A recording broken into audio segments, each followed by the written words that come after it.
If you teach students how to read and write, you already know how difficult teaching literacy can be. It's especially difficult as adults who are already literate, who already know how to read and write. We're already comfortable with reading and writing.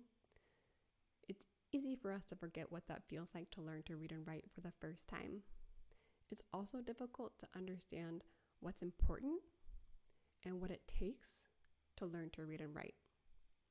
That's why I created this short series of demonstrations to help simulate what it's like for someone to learn to read and write for the first time. So hopefully these can help you better understand and better support your students. So in this brief series of videos, I will teach in English, but I'll use a different writing system. So you won't see any ABCs. Instead, you'll see a very modified version of Arabic script. So that means you'll understand what I say, just like your students understand what you say, but you'll have to follow along and learn how to read and write a new writing system, just like your students.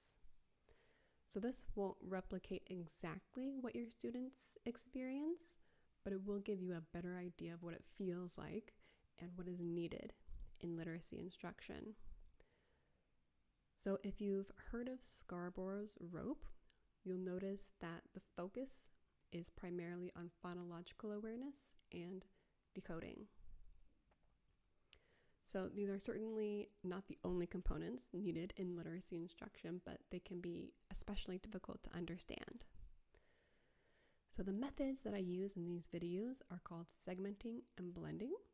I segment and blend phonemes or sounds, and word mapping using Alcoden boxes. So I didn't invent these methods. If you search online, you'll find plenty of explanations and examples. But I really like these methods because they are explicit and they are tactile. So you use your hands, they're multi-sensory. So as you watch, reflect on how you feel and why.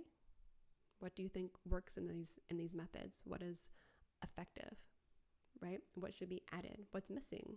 Do you need more review? Do you need more practice?